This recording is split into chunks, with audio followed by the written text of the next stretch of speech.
हरविंदर सिंह, खेल तीरंदाजी दिव्यांग।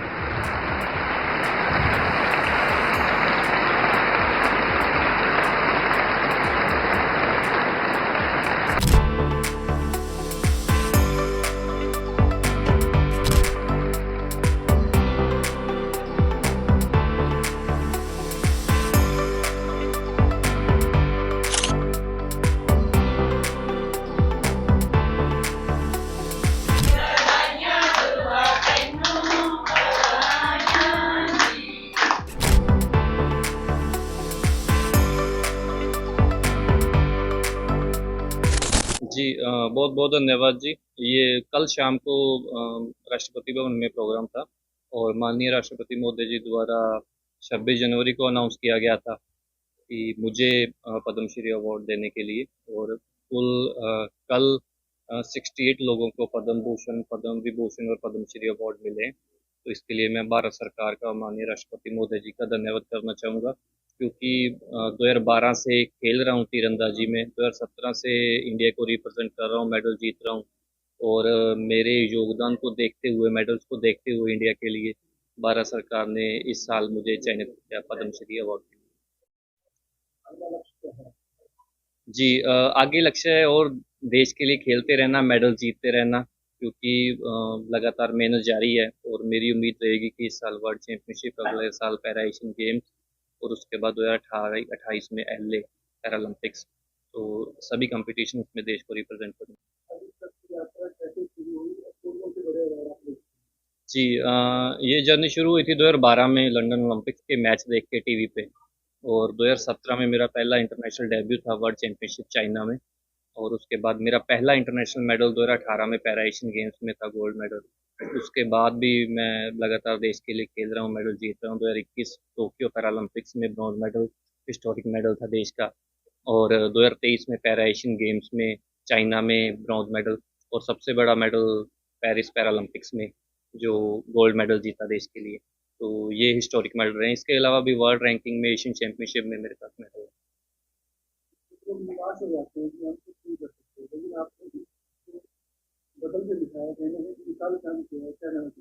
जी देखिए उतार चढ़ाव आते रहते हैं एक खिलाड़ी की ज़िंदगी में। अगर मैं समझूं कि जब आप स्पोर्ट्स में आने की सोचते हैं तो ही आपको पता होता है कि ये जर्नी इजी नहीं रहने वाली। तो मेरे साथ भी ऐसा हुआ है। हाँ, कई बार हम सेलेक्ट नहीं भी होते या कई बार मेडल नहीं भी जीत पाते, तो उससे हमें मोटिवेशन मिलती है कि हम और ज़्यादा मेहनत करेंगे। तो एक खिलाड़ी की ज़िंदगी होती है ऐसी, कभी जीत कभी हार। लेकिन हाँ, वो कहते हैं ना कि ना जीत की खुशी ना हार का गम। तो जीत कर ज़्यादा इतराना नहीं और हार कर ज़्यादा उदास नहीं होना। तो इन चीज़ों को फॉलो करते हैं और जब नहीं जीत पाते तो और ज़्यादा मेहनत करते हैं और देश के लिए खेलते हैं। जी बहुत खुशी हो रही है 26 जनवरी को जब अनाउंस किया गया था, तो तब भी। और आज भी घर पे आया हूँ, तो जो भी सभी मेरे सगे संबंधी, दोस्त मित्र, रिश्तेदार मेरे गांव से ही, हमारे कुछ अजीज मित्र सभी पहुंचे हैं। तो इन सभी का मैं धन्यवाद करना चाहूँगा। जी अभ्यास हमारा होता है जी 3 से 4 घंटे सुबह और 3 से 4 घंटे शाम को। टोटल 7 से 8 घंटे का सेशन होता है एक दिन में। और वीक में हम 10 से 11 सेशन लेते हैं।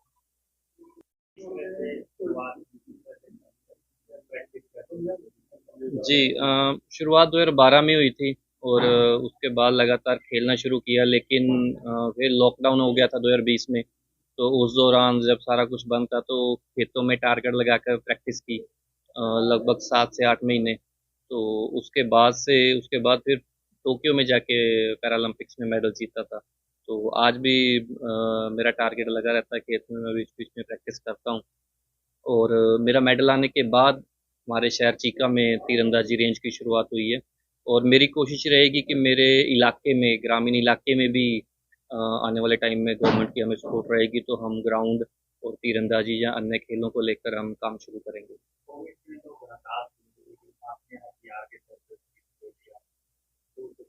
जी देखिए गांव में रहने का एक फ़ायदा होता है कि लॉकडाउन का ज़्यादा असर नहीं था, क्योंकि खेती के काम सारे चल रहे थे। और जब सारा, मैं भी शहर से गांव में आना पड़ा यहाँ पे, तो लकीली उस टाइम वीट की हार्वेस्टिंग हो चुकी थी, खेत खाली थे, तो पापा और भाई ने खेत लेवल किया। वहाँ पे मैंने टारगेट मंगवा के लगा दिया, वहाँ पे प्रैक्टिस की। तो एक एक तरीके से अपने आप को बिजी रखने का भी ये बहुत अच्छा मौका था। और मेरे पास अच्छी ऑडियंस रहती थी, क्योंकि यहाँ के लोगों के लिए ये गेम नहीं थी। बहुत सारे बच्चे शाम को देखने के लिए आ जाते थे, तो वो टाइम भी काफ़ी यादगार है। तो वहाँ से जब अकेडमी से आए कोविड के दौरान, कहीं निराशा हुई थी एक बार? जी, बिल्कुल हुई थी एक बार, जब हमें कुछ दिन बाद न्यूज़ मिली कि ओलंपिक्स और पैरालंपिक्स पोस्टपोन हो गए हैं। कुछ दिन प्रैक्टिस भी छोड़ दी थी कि इतनी मेहनत की, कोटा जीता, क्वालीफाई किया था, सारा कुछ था। लेकिन फिर हाँ, अपने आप को पॉजिटिव इस तरीके से रखा कि ये कैंसिल नहीं हुए, पोस्टपोन हुए हैं। 1 साल बाद सेम डेट्स पे दोबारा हो रहे थे, कि हमें 1 साल ज़्यादा मिल गया प्रैक्टिस के लिए, और मुझे लगता है कि शायद इसी का नतीजा रहा, मुझे 1 साल ज़्यादा मिला और मैंने टोक्यो में देश के लिए हिस्टोरिक मेडल जीता। जी, थैंक यू। मेरा नाम मनप्रीत कौर, मैं पद्म श्री हरविंदर सिंह की पत्नी ਹਾਂ। तो पद्म श्री उनको मिला है, कैसा लगा? ਹਾਂਜੀ, ਬਹੁਤ ਜ਼ਿਆਦਾ ਖੁਸ਼ੀ ਹੋ ਰਹੀ ਆ। ਸਾਡੇ ਘਰ ਦੇ ਵਿੱਚ ਵੀ ਹੁਣ ਖੁਸ਼ੀ ਦਾ ਮਾਹੌਲ ਆ। ਕੱਲ੍ਹ ਹੀ ਮੈਂ ਵੀ ਨਾਲ ਉੱਥੇ ਗਈ ਸੀ ਰਾਸ਼ਟਰਪਤੀ ਭਵਨ, ਜਦੋਂ ਅਵਾਰਡ ਮਿਲਿਆ। ਉਹ ਜਿਹੜੀ ਖੁਸ਼ੀ ਆ, ਉਹ ਸ਼ਬਦਾਂ 'ਚ ਬਿਆਨ ਨਹੀਂ ਕਰ ਸਕਦੇ, ਬਿਕੋਜ਼ ਉਹ ਸਾਰਾ ਉਹਨਾਂ ਨੇ ਜੋ ਸਟਰਗਲ ਕੀਤਾ, ਉਹਦੀ ਸਾਰਾ ਮਿਹਨਤ ਦਾ ਫਲ ਆ ਜੀ। किस तरह से स्ट्रगल में उनके साथ खड़ी रही, किस तरह से मैनेज किया परिवार ने उनके प्रैक्टिस? ਹਾਂਜੀ, ਜਿਵੇਂ ਫੈਮਿਲੀ ਦਾ ਸਪੋਰਟ ਸਭ ਤੋਂ ਜ਼ਿਆਦਾ ਜ਼ਰੂਰੀ ਆ, ਕਿ ਉੱਥੇ ਵੀ ਸਾਨੂੰ ਸਾਰੇ ਮਿਨਿਸਟਰਸ ਨੇ ਇਹ ਕਿਹਾ ਕਿ ਅਗਰ ਫੈਮਿਲੀ ਦਾ ਸਪੋਰਟ ਆਦਮੀ ਅੱਗੇ ਤੀਕਰ ਪਹੁੰਚ ਸਕਦਾ। ਤਾਂ ਜਿਵੇਂ ਇਹ ਹੁੰਦਾ ਵੀ ਉਹਨਾਂ ਨੇ ਬਹੁਤ ਸਾਰੇ ਫੰਕਸ਼ਨ ਆ, ਅਸੀਂ ਉਹਨਾਂ ਤੋਂ ਬਿਨਾਂ ਅਟੈਂਡ ਕਰਦੇ ਹਾਂ। ਘਰ ਨੂੰ ਸੰਭਾਲਣਾ ਜਾਂ ਹੋਰ ਬਹੁਤ ਸਾਰੀਆਂ ਚੀਜ਼ਾਂ ਨੇ ਜਿਹੜੀਆਂ ਸਾਨੂੰ ਇਕੱਲਿਆਂ ਨੂੰ ਹੈਂਡਲ ਕਰਨੀਆਂ ਪੈਂਦੀਆਂ। ਸਾਡਾ ਇੱਕ ਛੋਟਾ ਜਿਹਾ ਬੇਬੀ ਹੈ ਜਿਹੜਾ ਹੁਣ ਆਪਦੇ ਪਾਪਾ ਤੋਂ ਬਿਨਾਂ ਮਤਲਬ ਰਹਿ ਨਹੀਂ ਸਕਦਾ, ਪਰ ਫਿਰ ਵੀ ਅਸੀਂ ਉਹਨੂੰ ਉਹ ਚੀਜ਼ਾਂ ਉਹ ਕਰ ਰਹੇ ਹਾਂ ਕਿ ਵੀ ਉਹ ਵੀ ਜ਼ਰੂਰੀ ਆ, ਮਿਹਨਤ ਕਰਨਾ ਵੀ ਜ਼ਰੂਰੀ ਹੈ, ਕੈਂਪਸ ਦੇ ਵਿੱਚ ਜਾਣਾ ਵੀ ਜ਼ਰੂਰੀ ਹੈ। दो दो तीन तीन अवार्ड मिले हैं, तो अब कैसा लग रहा है? कितने आगे जो उनके फ्यूचर रहेगा उसमें कितना साथ करेंगे? ਹਾਂਜੀ, ਜਿਵੇਂ ਵੀ ਇਹ ਅਵਾਰਡਸ ਮਿਲਣ ਦੇ ਨਾਲ ਕਿ ਸਾਨੂੰ ਫੀਲਿੰਗ ਆਉਂਦੀ ਆ ਕਿ ਅਸੀਂ ਅੱਗੇ ਹੋਰ ਮਤਲਬ ਵਧੀਆ ਆਉਣ ਵਾਲੇ ਜਿਹੜੇ ਕੰਪੀਟੀਸ਼ਨ ਆ ਉਹਨਾਂ ਦੇ ਵਿੱਚ ਵਧੀਆ ਪਰਫਾਰਮ ਕਰੀਏ। ਤਾਂ ਇਸ ਦੇ ਨਾਲ ਹਰੇਕ ਨੂੰ ਹੀ ਮੋਟੀਵੇਸ਼ਨ ਮਿਲਦੀ ਆ। ਮੈਂ ਇਹ ਚੀਜ਼ ਨੋਟ ਕੀਤੀ ਉੱਥੇ ਅਵਾਰਡ ਫੰਕਸ਼ਨ ਦੇ ਵਿੱਚ ਕਿ ਇਹ ਸਭ ਤੋਂ ਯੰਗੈਸਟ ਸੀਗੇ ਜਿਨ੍ਹਾਂ ਨੂੰ ਅਵਾਰਡ ਮਿਲਿਆ, ਅਤੇ ਬਹੁਤ ਟਾਈਮ ਲੱਗ ਜਾਂਦਾ ਇੱਥੋਂ ਤੱਕ ਪਹੁੰਚਣ ਲਈ, ਜਿਹੜਾ ਇਹਨਾਂ ਨੇ ਛੋਟੀ ਏਜ ਦੇ ਵਿੱਚ ਇੰਨਾ ਕੁਛ ਅਚੀਵ ਕੀਤਾ। ਸਾਡੇ ਲਈ ਤਾਂ ਪ੍ਰਾਊਡ ਬਹੁਤ ਜ਼ਿਆਦਾ, ਸਾਡੇ ਪਿੰਡ ਪੂਰੇ ਦੇਸ਼ ਲਈ ਬਹੁਤ ਜ਼ਿਆਦਾ ਪ੍ਰਾਊਡ ਹੈ। हाँ जी, मैं सरदार परमजीत सिंह हरविंदर सिंह के पिताजी हूँ जी। बहुत खुशी महसूस होती है जी। हाँ, बहुत गर्व के नाल गौरव महसूस करते हैं हरविंदर सिंह के ऊपर। और भारत सरकार का बहुत बहुत धन्यवाद जी, उन्होंने पद्म श्री से नवाजा है हरविंदर सिंह।